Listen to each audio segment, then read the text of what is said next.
Antonstalská dolina v Nemšovej sa minulý víkend premenila na divoký západ. Konalo sa tu posledné predfinálové kolo Pro Rodeo 2013. Diváci si mohli pozrieť koubojov a ich zručnosť pri práci s koňom, lasom a dobytkom. Ranč 13 v Nemšovej predstavil Slovensku nový šport. Je ním americké rodeo.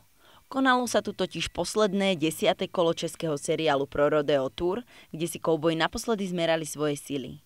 Tí, ktorým sa darilo viac, postúpili do finále. Prvý rodeový deň je za nami takže súťažiaci zbierali body cenné posledné do finále. Celkom sa nám zúčastnilo 42 štartovných dvojíc tu na ranči. No, celý deň síce pršalo, no ale toto bolo zaujímavejšie a krajšie, že proste ide sa za každého počasia, proste kouboji si musia svoju prácu splniť vždy, tam sa nepýtalo. Takže boli tu pekné disciplíny, určite posledná záverečná calf branding, zaujímavá, predtým team sorting. Takže zajtra nás čakajú ešte ďalšie disciplíny a druhé kolá, takže dúfam, že asi pozbierajú zase ďalšie body do posledného finálového kola, ktorý bude na Halterveli. Dnes večer bude hrať skupina 4 psy z Brna, ktorá je nejaká folková, countryová, tak uvidíme, čo to bude. Bude prvýkrát u nás hrať, ale ja si myslím, že tu Stodolu určite roztancuje nejakým spôsobom, takže to bude úplne super. Začínali sme disciplínou cattle penning, to znamená oddelovanie jednoho kusa jedným jazdcom do zavretie do ohrádky. Potom sme tam mali lasovanie, ranch roping, zase jazdec musí chytiť tela do lasa, všetko je to v 1 minúte. Potom sme tam mali barely, rýchlostná disciplína, kalifornský ranch roping, kde dvaja kouboji chytajú túto tela zase do lasa na čas. No a potom bol spomínaný ten team penning a calf branding na konci.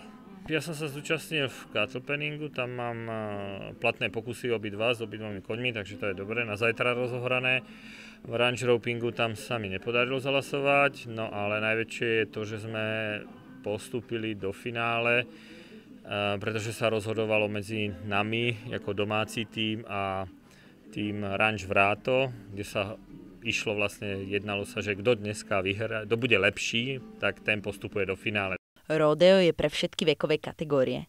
To svojou účasťou potvrdila aj najmladšia jazdkyňa, len 6-ročná Lidka Čapková z domáceho ranča. Ako dlho už jazdíš na koníkoch? Od 5. Ako sa volá tvoj koník, s ktorým závodíš? Čiky. Aj sa ti páči takáto práca s kravičkami? Chcela by si to robiť, aj keď budeš veľká? Ja to budem môcť robiť, pretože stavíme nový dom a tam budeme mať kravy, kone. Aj si dneska niečo vyhrala? 2. miesto. V bareloch.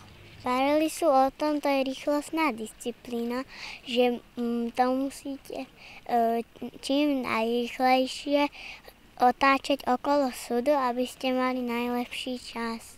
Toto podujatie sa konalo pod záštitou organizácie Pro Rodeo Czech Association.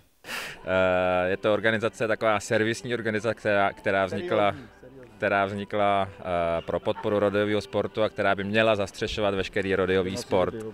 Já sám jsem s rodem přišel do styku v roce 2005, kde jsem byl přihlášen, aniž bych to chtěl jako divoká karta kamarádem. Dneska jsme tady měli takový rozstřel v hlasovací disciplíně, který jsem teda shodou okolností náhodou vyhrál, takže zatím dobrý. Ktorá z uvedených disciplín je vám najbližšia? Rozhodně calf roping a team roping, hlasovací disciplíny, kde se chytá telata do lesa.